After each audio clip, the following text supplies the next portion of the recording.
Turma, agora a gente vai dar sequência ao estudo da Convenção de Montego Bay, e aí vamos falar sobre aquelas áreas que eu mencionei para vocês anteriormente, né? O que um estado ele pode ou não pode fazer dentro de cada uma dessas áreas. Vamos falar de algumas outras situações específicas, como a questão das águas interiores, a questão do alto mar, dos fundos marinhos, e, enfim, vamos dar sequência ao estudo da Convenção de Montego Bay, tá? Começando com as águas interiores, turma, nós falamos já sobre quais são os componentes de um estado, né? Então a gente tem o território, a população e um governo, e o estado ele tem soberania, então, né, dentro desse território, né, dentro de sua população, exercido através de um governo, né? O território, no sentido amplo, ele abrange também, além do solo, né, essa parte que a gente vê, o subsolo, o espaço aéreo e as águas. Então, tudo isso faz parte do território do Estado e ele tem soberania sobre, né? Então, o domínio estatal, ele se exerce nas águas interiores também. Então, a gente tem como águas interiores rios, mares, lagos, baías, canais, e também o mar territorial, que a gente já vai ver, e a zona contígua também, que a gente já vai ver logo em seguida. Para o direito internacional, as águas interiores não se discute, porque são águas cercadas que estão dentro do território de um Estado e ele tem soberania sobre essas águas. Para o direito internacional, o que importou foi essas águas que se encontram para além da linha de base do mar territorial e adentram dentro do solo, do território de um estado. Seriam, como as imagens mostram, portos, golfos, baías, enseadas, que tem esse recorte, então, né, para dentro do território, mas que eles estão abertos com saída para o mar. Então, isso permite uma circulação de navios, entrando em território também brasileiro ou estrangeiro, né, dentro de um território. Então, são águas de mar aberto e não chegam a penetrar no interior do estado, como seriam as águas interiores, tá? Então, o direito internacional, a Convenção de Montego Bay, se preocupou em regular essas águas, né, que são chamadas de interiores, mas que na verdade têm saída para o mar. Então, nessas águas, não se reconhece o direito de passagem inocente. Isso significa o quê? Que nenhum navio ele pode circular por essas áreas sem a autorização do Estado brasileiro. Ainda que seja só de passagem, não vai atracar num porto brasileiro, numa baía brasileira, ainda assim um navio ele não pode entrar a essas águas sem autorização, então não existe o direito do que a gente chama de passagem inocente. E é necessário, então, que essas embarcações, sejam elas mercantes ou de guerra, também tenham autorização. E, claro, essa autorização ela pode ser pré-determinada por meio de um tratado, né, entre países, acordos em países pré-acordadas, não tem problema, mas desde que haja, então, esse acordo, tá? Então, com relação a essas águas, é isso. Falando agora sobre o mar territorial. Então, o mar territorial é aquela área que corresponde a 12 milhas contadas a partir da linha de base que eu já mencionei para vocês, tá? E o mar territorial, junto com a zona contígua, constituem modernamente a parte externa do domínio marítimo estatal. Por que modernamente? Porque, como eu falei para vocês, antigamente não existiam todas essas delimitações que a gente pode observar agora na convenção, tá? Então, o mar territorial, ele é essa faixa marítima que banha o litoral de um estado, né, até um limite pré-fixado, que seriam essas 12 milhas, e sob o qual o estado ele exerce jurisdição exclusiva, tá? E por que existe essa delimitação? Isso se justifica por uma questão de necessidade de segurança, né? Porque então a gente vai ver, né, que os estados eles precisam informar se outros estados pretendem atracar ali, a questão também econômica, a conservação do meio ambiente, a questão de pesca, a questão de fiscalização de aduana. Então, se justifica a delimitação dessa faixa onde o Estado ele tem domínio exclusivo, tá? No que diz respeito a essa área, então, nenhum Estado, né, nenhum outro Estado, ele vai poder adentrar as 12 milhas marítimas de um outro Estado sem a devida autorização, se o objetivo dele for atracar naquele estado, né? Então, um navio que tem a intenção de atracar no porto de um determinado estado, ele precisa informar, ele vai ter que ter autorização para adentrar nessa área. E também ele não vai poder, de forma alguma, explorar economicamente, realizar algum tipo de pesca ou atividade do gênero nessa região de 12 milhas marítimas, correto? Existe uma única exceção que a Convenção de Montego Bay determina, que é o direito de passagem inocente. Então, isso significa que, dentro dessas 12 milhas, outros estados, eles podem, né, navegar por essa área, desde que eles não parem de forma alguma dentro daquela área, seja ficar um tempo ali parado no mar ou atracar num porto, né? Se ele simplesmente tiver de passagem, aí sim não é necessário nenhum tipo de autorização, desde que essa passagem ela seja inocente, ou seja, que o objetivo seja simplesmente passar. Então, existe essa possibilidade, principalmente porque há uma preocupação com estados que também não têm saída para o mar. Então, para que eles possam ter acesso ao mar, eles precisam de alguma forma sair de algum lugar ou passar por alguma área que seja de um outro estado. Então, esses estados que não têm saída para o mar, eles vão ter o direito de passagem inocente, tá? Esse direito de passagem inocente ele só vai ser limitado ou poder ser limitado se caso venha a ocorrer algum tipo de ameaça ou uso da força contra a soberania ou a integridade territorial de algum estado, né? Porque aí sim, né, existe essa preocupação e aí esse direito vai ser limitado, ou que haja qualquer ação que viole os princípios da Carta da ONU, ou seja, do direito do mar, então seja utilizado para outros fins que não simplesmente de trânsito, que tenha o objetivo também de obter alguma informação em prejuízo da defesa ou da segurança do Estado. Então, vamos supor que uma embarcação ela esteja passando por ali com o objetivo de alguma forma captar ou colher algumas informações com relação àquele estado. Também não é permitido esse direito de passagem se tiver como objetivo lançamento, pouso ou recebimento a bordo de qualquer aeronave, embarque e desembarque de qualquer produto que tenha fins ilegais, né? Porque aí se tiver um embarque ou desembarque de produtos ilegais, aí já vai estar atuando de forma ilegal, e mesmo produtos legais, eles não podem ser embarcados ou desembarcados sem algum tipo de autorização ou fiscalização, né?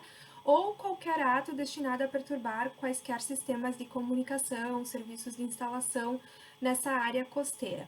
Então, vejam que todas essas são previsões previstas na Convenção de Direito do Mar que podem desconfigurar esse direito de passagem inocente, tá? Então, isso significa que existe esse direito, mas ele pode sim de alguma forma ser limitado, e caso o Estado ele perceba que esteja ocorrendo algum tipo de situação que não é permitido, como essas que eu falei para vocês, a Convenção ela permite que o Estado tome as medidas cabíveis. Então, por exemplo, o Estado ele pode vir a apreender aquela embarcação que esteja violando esse direito de passagem inocente, tá? Uma coisa importante também de mencionar é a questão dos submarinos. Um submarino que esteja navegando, ainda que esteja só de passagem dentro dessa área do mar territorial, ele tem que estar navegando sob a superfície e com a bandeira do estado que ele representa exposta, né? No sentido de que o estado ele possa identificar o que aquele submarino está navegando nessas áreas e que estado ele representa. Caso contrário, se ele tiver navegando submerso sem identificação, o Estado ele pode ver aquilo como uma ameaça e, inclusive, abater aquele submarino porque ele está navegando dentro do seu mar territorial e isso pode corresponder uma ameaça para aquele Estado, certo?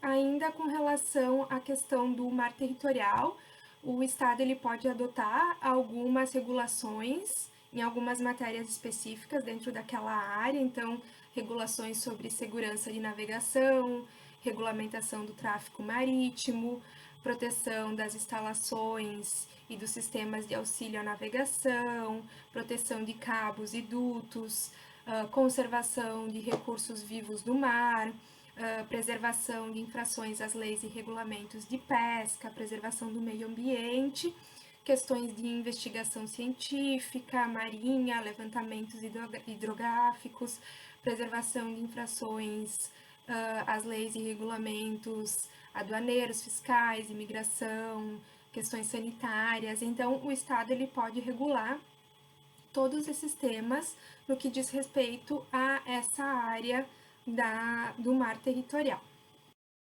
Depois do mar territorial, nós vamos ter então a zona contígua, que seriam essas 12 milhas para além das 12 milhas do mar territorial, ou partindo da linha de base, 24 milhas. E aí, dentro dessas 12 milhas da zona contígua, o Estado ele vai poder ter algumas competências específicas com relação àquela área. Então, ela seria uma área prévia de fiscalização antes de chegar no mar territorial. Quais seriam essas competências que o Estado teria nessa área da zona contígua? Primeiro, competência aduaneira e fiscal. Então, ele pode, antes mesmo daquela embarcação adentrar no mar territorial, já promover algum tipo de fiscalização para evitar infrações, fraudes nos seus regulamentos. Então, a polícia, né, da área ali costeira vai poder fiscalizar essas embarcações. Pode tomar algumas medidas de segurança, e quando eu falo segurança, pode ser em múltiplos aspectos, desde questões sanitárias a questões de interesse militar. Então, a gente está vendo muito isso acontecer, por exemplo, agora com essa questão da pandemia do coronavírus, em que as pessoas não estão podendo desembarcar, então elas estão tendo que ficar em quarentena nessas embarcações. Isso também diz respeito a essa questão da competência, né, dos estados dentro dessa área do mar territorial, então não permitir que haja o desembarque dessas pessoas, pode ser feita essa fiscalização sanitária dentro dessas áreas. E uma terceira competência que o Estado tem nessa zona contígua também diz respeito à questão de conservação, exploração de riquezas naturais ou minerais. Então, o Estado ele pode fiscalizar para verificar se alguma embarcação ela esteja infringindo alguma lei de conservação ou proteção ambiental. Por exemplo, uma navegação que está passando por aquela região e derramando óleo, e aí poluindo aquela área. Então, o Estado ele pode fiscalizar, multar, tem competência para isso, para além das 12 milhas do mar territorial até 24 milhas, que seria essa área da zona contígua, certo? Depois nós vamos ter a zona econômica exclusiva, que corresponde então a essas 200 milhas marítimas contadas a partir da linha de base, ou se a gente quiser contar a partir do final do mar territorial, são 188 milhas, certo? E nessa área da zona econômica exclusiva, o Estado ele exerce direito de soberania sobre os recursos naturais, vivos e não vivos. Além disso, a gente vai ter, dentro da Convenção de Montego Bay, alguns direitos e deveres que os estados eles têm sobre essa zona econômica exclusiva. Então, primeiro, esse direito de explorar e aproveitar esses recursos naturais, né? Esses seres vivos e não vivos que estão na água, né? E aí eles têm tanto o direito de explorar e aproveitar esses recursos, como também a questão da conservação e gestão desses recursos naturais. Além disso, A gente vai ter a questão da jurisdição nessa área da zona econômica exclusiva para colocação e utilização de ilhas artificiais, instalações e estruturas.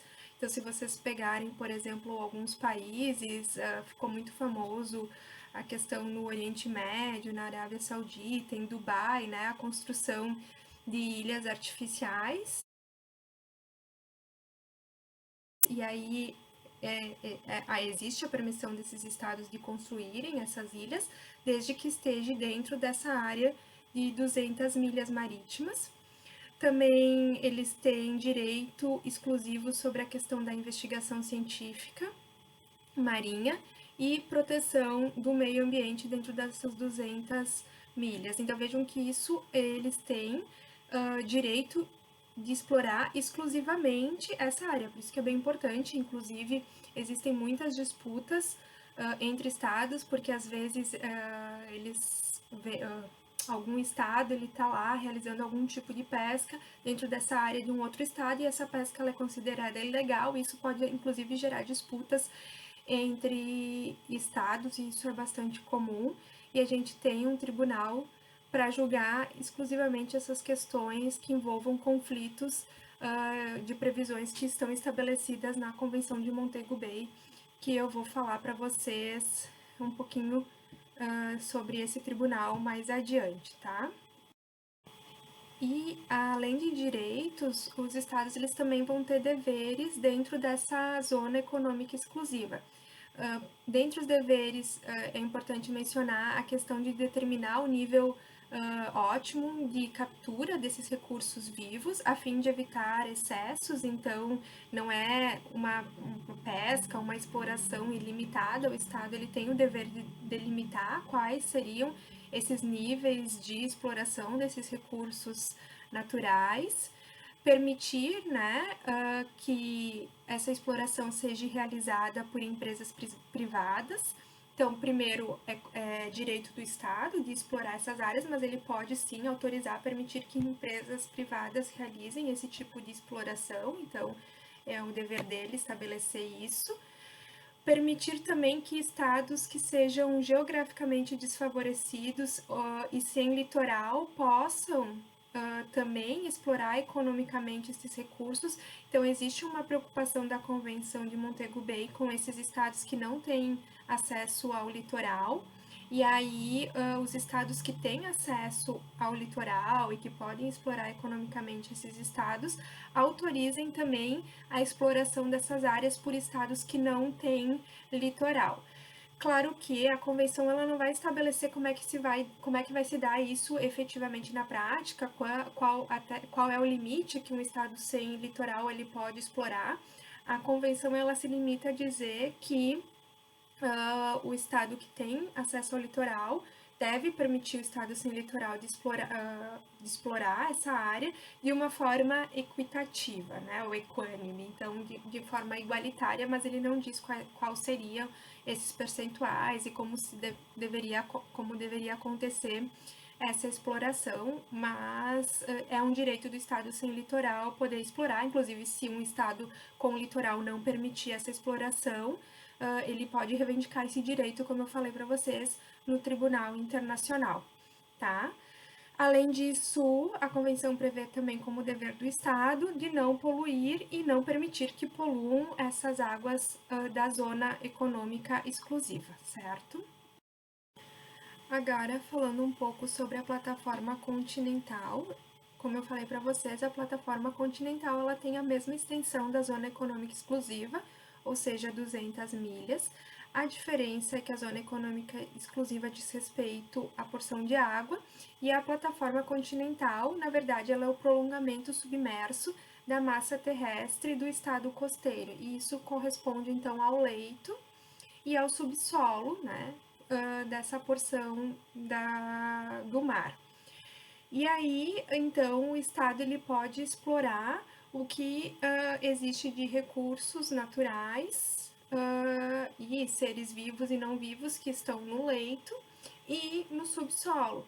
Isso é bem importante, pessoal, porque a gente sabe que existem muitos estados que que encontram, né, petróleo, outros recursos naturais que estão no subsolo dessas porções de terra, e aí eles têm o direito de explorar essas áreas, né, dentro dessas 200 milhas. E como eu falei para vocês, existe a possibilidade de se ultrapassar essas 200 milhas, chegando a até 150 milhas a mais, ou seja, num total de 350 milhas. Então, existe uma comissão de limites da plataforma continental e essa comissão é quem vai ter competência para analisar esses pedidos de extensão da plataforma continental, tá? Já vamos falar um pouquinho mais sobre isso, mas nesse primeiro momento é importante saber que existem esses limites e a possibilidade de extensão desses limites. Um episódio importante para ilustrar a importância dessas definições da plataforma continental da Zona Econômica Exclusiva diz respeito ao Brasil e é conhecida como Guerra da Lagosta. Não sei se vocês já ouviram falar, mas foi um conflito entre a França e o Brasil entre os anos de 1960 e 1964. E na época não existia ainda a Convenção de Montego Bay. E se iniciou um conflito entre a França e o Brasil para discutir a pesca de lagosta no mar, na costa brasileira. E aí vem a grande pergunta, né? Lagosta nada ou lagosta anda? Se vocês botarem no Google, vocês vão encontrar, pesquisar muitas referências com relação a esse conflito e essa discussão se lagosta anda, se lagosta nada. Por quê? Porque existiam embarcações francesas que estavam perto da costa brasileira pegando lagostas. E aí o Brasil reivindicou, dizendo que não, que eles não poderiam pescar lagostas nessa área. Por quê, pessoal? Ainda nesse período não existia a definição de zona econômica exclusiva, né? Então, sobre a questão da água. E sobre a questão do leito do subsolo, existia sim uma regra, né, na época, de que os estados eles poderiam. Existia um protocolo que foi feito em 1958 que os estados poderiam delimitar as suas plataformas continentais a até 200 milhas marítimas. E o Brasil tinha definido, então, que a plataforma continental brasileira teria essas 200 milhas, até porque o Brasil ele é privilegiado com uma costa e ele não tem outros continentes próximos, né? Então, do outro lado a gente tem a África, mas é possível, isso é importante dizer, né? O Brasil ter essa extensão de 200 milhas. Tem outros estados que não tem como ter toda essa extensão que o Brasil tem. Então, o Brasil ele definiu que a plataforma continental dele teria essas 200 milhas. E aí, qual era a grande discussão? Se a lagosta andasse, ela estaria no solo subsolo, e aí o Brasil teria o direito de explorar economicamente de forma exclusiva a lagosta, porque ela estaria na plataforma continental. Se a lagosta nadasse, ela estaria na água, e como na água não existia ainda a regulação da zona econômica exclusiva, os franceses poderiam sim explorar também a pesca da lagosta. E aí se instaurou um conflito gigantesco entre Brasil e França, e ficaram por muitos anos discutindo, né, a questão da lagosta, e aí França apresentou argumentos de que a lagosta ela nadava, o Brasil trazendo argumentos de que a lagosta andava, inclusive chegaram a quase vias de fato de um conflito bélico. A França enviou navios militares para o Brasil para ameaçar o Brasil. Em determinado momento, a França propôs que a crise fosse solucionada por meio da arbitragem, e o Brasil disse que ele não ia aceitar que isso fosse decidido por um tribunal arbitral.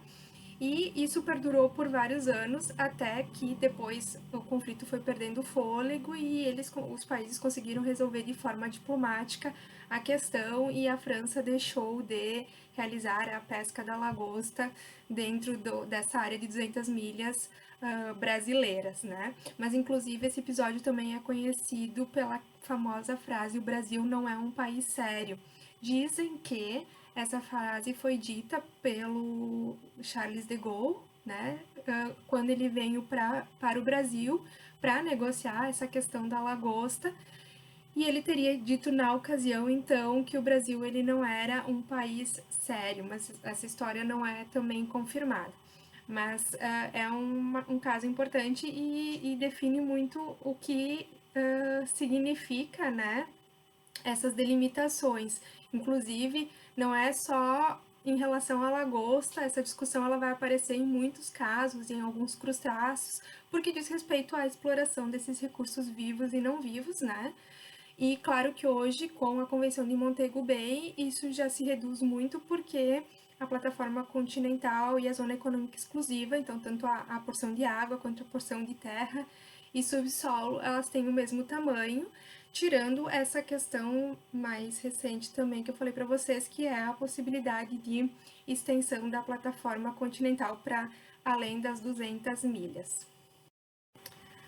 Ainda falando sobre o Brasil, pessoal, como eu falei para vocês, né, o Brasil ele é um país privilegiado no que diz respeito a essa questão do mar, e o Brasil foi um dos países que pediu a extensão da sua plataforma continental para além das 200 milhas que eu falei para vocês, né? Esse pedido foi feito em 2004 para a Comissão de Limites da Plataforma Continental, que é uma comissão que foi instituída pela Convenção das Nações Unidas de Direito do Mar, a Convenção de Montego Bay.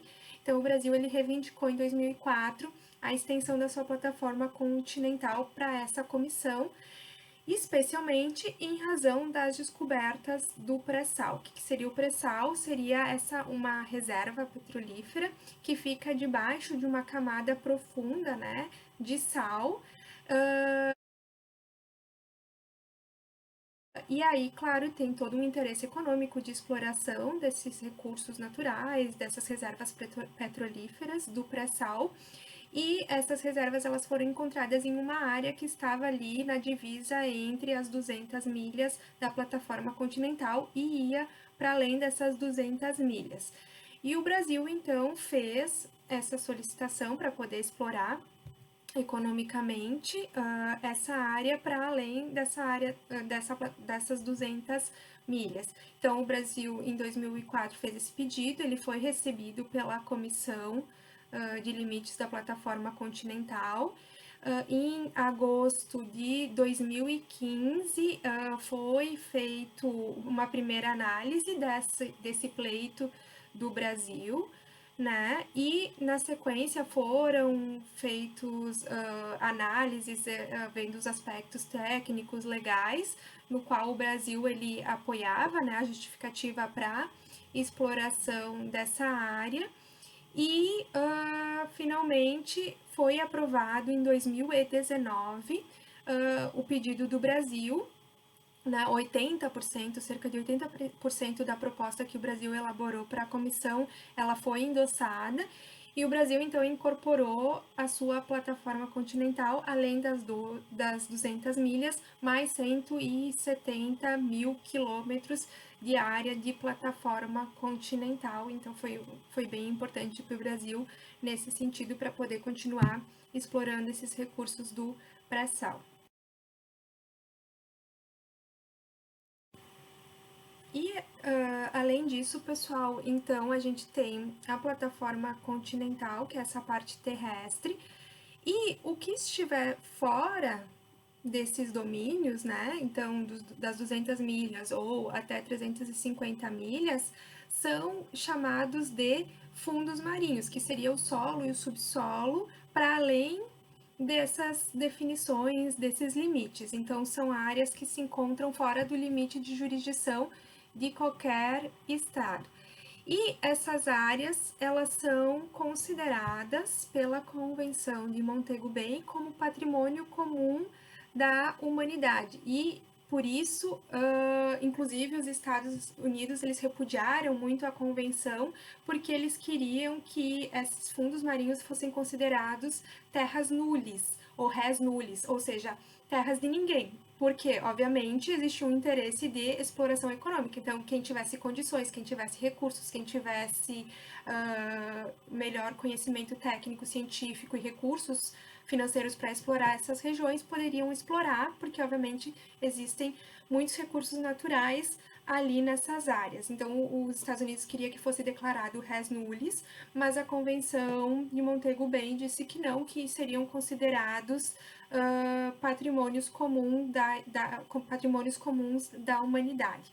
E aí a Convenção ela vai instituir e regulamentar também no seu texto uma autoridade internacional dos fundos marinhos para se ocupar da administração dessas áreas. Então, na verdade, não significa que essas áreas elas não possam ser exploradas de maneira nenhuma, mas vai ter toda uma regulamentação que é feita por essa autoridade específica que vai estabelecer que os minerais extraídos dessas áreas eles poderão ser alienados, né, desde que estejam de acordo com o que prevê, então, esses regulamentos específicos, certo? E, além da questão dos fundos marinhos, que seria essa parte terrestre, onde nenhum estado possui jurisdição, a gente vai ter o alto mar, que começa, então, a partir das 200 milhas de distância de qualquer estado. Então, a partir das 200 milhas, nenhum estado exerce jurisdição exclusiva sobre aquelas águas, né? Então, o alto mar ele é entendido como todas as partes marítimas que não estejam incluídas, então, a zona econômica exclusiva, o mar territorial, águas interiores. E aí, pessoal, sobre o alto mar, nessa área não pode haver, de forma alguma, qualquer restrição proveniente de qualquer estado. Então, nenhum estado pode estabelecer limites sobre o alto mar, né? Com algumas exceções que estão previstas na Convenção de Montego Bay. Então, excepcionalmente, se houver algum conflito bélico militar, então pode haver alguma restrição nesse sentido. Com relação à questão de conservações de recursos vivos também pode haver algum tipo de limitação, restrição. Repressão ao tráfico de escravos, comércio de drogas, pirataria ou transmissões não autorizadas a partir do oceano. Então, isso significa que os estados eles têm liberdade dentro dessas áreas de alto mar, desde que isso não beire, vamos dizer assim, a atuações ilegais. Então, se algum estado ele verificar que existe algum tipo de atividade ilícita, como tráfico de drogas, escravos, pirataria, ele pode sim repreender essas embarcações que estejam atuando de forma ilegal. O que seria a pirataria, né? Que a gente fala assim, navio pirata. Na verdade, o navio pirata, ele é um navio que não possui identificação de nenhum estado, porque as embarcações, elas têm que atuar de forma identificada, até para que os estados assumam as responsabilidades por aquilo que eles estão fazendo. Se essa embarcação ela não está identificada, ela é considerada uma embarcação pirata e, portanto, ela pode inclusive ser abatida porque ela pode representar uma ameaça à segurança, ela pode estar ali navegando com fins bélicos, ela pode estar ali comercializando produtos ilegais, drogas, escravos, e aí sim outros estados têm o direito de repreender essas embarcações, tá? Então, que direitos os estados eles têm no alto mar? Liberdade de navegação, sobrevoo também, né? Falando da questão aérea, liberdade de pesca, direito de efetuar instalações de cabos submarinos e oleodutos, né? Porque isso é bem importante também, porque às vezes tu precisa instalar esses cabos e oleodutos para transmissão, inclusive internet, né? Depois eu vou colocar um mapa aqui para vocês para verem essa questão dos cabos submarinos que existem no oceano. Outro direito que os estados têm, mas que é limitado, é aproveitamento dos recursos existentes no fundo do mar, solo e subsolo, com relação àquilo que eu falei para vocês dos fundos marinhos, né? E claro, esses direitos que estão estabelecidos ali são exemplificativos que a Convenção de Montego Bay traz, mas isso não impede que outros princípios também sejam enumerados, tá? Uma outra coisa importante que eu falei para vocês é a questão de que, por exemplo, um estado ele não pode simplesmente estabelecer ali uma base militar em alto mar, porque é uma terra de ninguém, e com isso fazer transmissões não autorizadas a partir do oceano de informações ou captar informações de outros estados, certo? Então, existe uma liberdade no alto mar, desde que não seja para a utilização de atividades ilegais. Tranquilo? E por fim, pessoal, nós temos os chamados rios internacionais, que são aqueles cursos de água que banham mais de um estado soberano. Então aqui vou botar uma imagem para vocês para exemplificar esses cursos de águas que passam por 2 ou mais estados.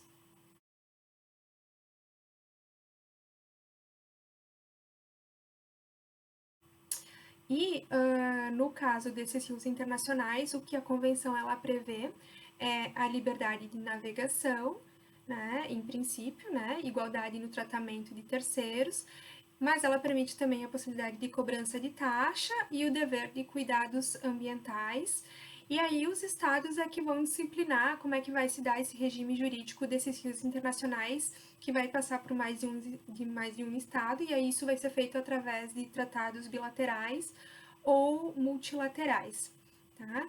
Com relação à questão da pesca, o que a convenção estabelece e que essa pode ser feita, ser exercida nos rios sucessivamente, dentro do limite da parte que cada estado tem. Então, eu posso pescar dentro do meu limite ali que faz parte do meu território, buscando se evitar a utilização de meios de pescas prejudiciais, né, ou predatórios.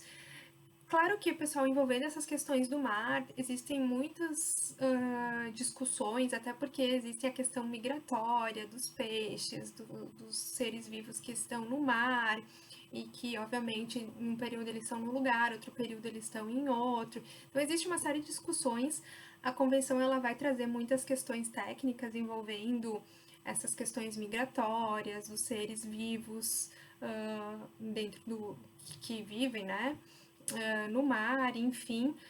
Então, são outros temas que vocês, se tiverem interesse, podem pesquisar dentro do texto da Convenção de Montego Bay.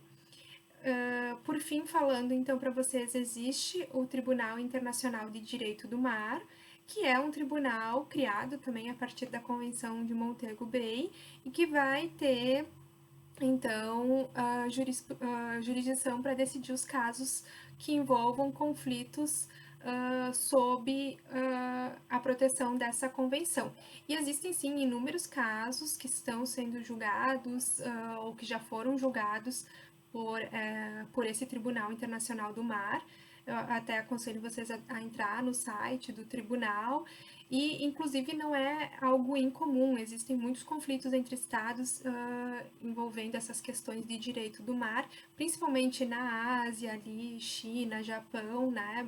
Esses países, existem muitos conflitos envolvendo esses países, questões de pesca ilegal, questão de navegação de embarcações que são suspeitas e que os estados, enfim, indicam que possa haver algum perigo à sua segurança nacional. Então, existem muitos casos que são julgados por esse Tribunal Internacional do Direito do Mar. E aí a gente encerra com isso a Convenção de Montego Bay, os principais aspectos dessa convenção. Por fim, pessoal, eu queria falar um pouco sobre a questão do espaço aéreo, né? Como eu falei para vocês, o Estado ele tem jurisdição sobre o seu território, a parte terrestre, o subsolo e também o espaço aéreo, e existe uma preocupação em explorar esse espaço, né? A Assembleia Geral da ONU, em 1963, adotou o primeiro documento internacional sobre a regulamentação dessa matéria, que é a Declaração dos Princípios Jurídicos Reguladores das atividades dos estados na exploração e uso do espaço cósmico. E aí é interessante, né, pessoal, porque a gente pensa o seguinte: cada vez mais, né, com o avanço da tecnologia, vai haver uma preocupação sobre a exploração do espaço cósmico, os planetas e essas outras áreas que a gente, por enquanto, não tem tanto acesso, mas é uma questão de preocupação porque de regular isso, porque hoje são poucos os países que têm tecnologia para explorar esses espaços. E aí, quem vai ter o direito é quem conseguir primeiro chegar nesses lugares, todos os países devem ter direitos iguais. Então, o que hoje a gente está pensando no espaço cósmico é que, ao que um tempo atrás a gente pensou sobre o direito do mar, porque primeiro foram alguns países que saíram em navegação e começaram a descobrir outros continentes, a questão da exploração do mar, quando se avançou tecnologicamente, foi possível construir navios e depois navios mercantes, o mesmo a gente pode pensar e projetar para o futuro com relação ao espaço cósmico, tá? E aí, nesse primeiro momento, a gente vai ter essa declaração, né? E o que ficou estabelecido nessa declaração é que o espaço cósmico e os corpos celestes estão abertos à exploração e o uso por todos os estados na base da igualdade de acordo com o direito internacional. Então, vejam que ainda é algo que não está muito limitado, mas a princípio está aberto para o acesso de todos dentro de uma base igualitária e seguindo regras do direito internacional. Tá? Com relação ao espaço aéreo, o Estado ele tem o domínio, a jurisdição exclusiva sobre o espaço aéreo até o limite da camada atmosférica, né? E exerce soberania plena sobre esse espaço aéreo, inclusive sobre essas áreas situadas acima do seu mar territorial. Então, o mar territorial, como eu falei para vocês, o Estado tem soberania, jurisdição exclusiva, também isso se estende até a questão do espaço aéreo. A diferença é que enquanto no mar, mesmo no mar territorial, eu falei para vocês, existe o direito de passagem inocente, no espaço aéreo não existe esse direito de passagem inocente, sendo que o Estado a embarcação, a aeronave que deseja trafegar no espaço aéreo brasileiro, seja acima do mar territorial, ela deve ter uma autorização para tanto, tá? Claro que hoje em dia, com o uso cada vez mais comum desse espaço aéreo, isso pode ser feito por meio de um tratado e aí tu vai ter uma autorização prévia para que esses estados circulem no espaço aéreo. Agora, é importante que cada aeronave ou também na questão das embarcações, elas vão estar registradas em um país e elas representam e elas seguem a bandeira daquele país. Então, aquele país, ele é o responsável pela circulação daquela aeronave ou daquela embarcação. Então, ele vai ter um registro ou uma matrícula e uma única nacionalidade, tá? A gente vai ter algumas convenções que vão regular esse tráfego aéreo. A gente vai ter primeiro a Convenção de Chicago, de 1944, que vai falar sobre segurança do tráfego aéreo. Depois a gente vai ter a Convenção de Tóquio de 63 sobre infrações praticadas a bordo de aeronaves. E aí também tem essa questão, né? Tanto nas aeronaves quanto em embarcações, a importância desse registro da matrícula, porque elas pertencem a uma nacionalidade. E dentro dessas embarcações, dentro da aeronave, a gente está sob a jurisdição daquela bandeira daquele país, tá?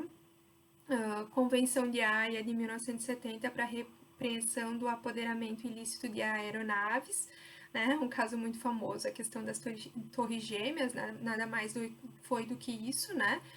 Foi um apoderamento ilícito de aeronaves com o fim de fazer um ataque terrorista. Então, existe uma convenção internacional para repreender esse tipo de ato ilícito.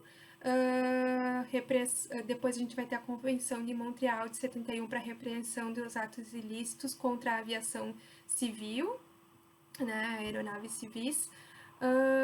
E depois o Protocolo de Montreal de 1984 contra os abusos do Estado na preservação de sua segurança territorial. Então também vai regular a questão de abusos, porque existem casos em que já houve, por exemplo, o abatimento de uma aeronave de forma arbitrária, e isso, na verdade, foi uma desculpa levada em razão da segurança, mas que na verdade não precisaria ter sido tomada aquela atitude. Então, esses abusos do Estado, eles também estão regulados numa convenção, que é a Convenção Montreal de 1984. Então, na verdade, é mais para vocês terem um panorama geral de que existe uma regulação do espaço aéreo, uma preocupação com esse espaço e inúmeras convenções hoje já regulando esse tema.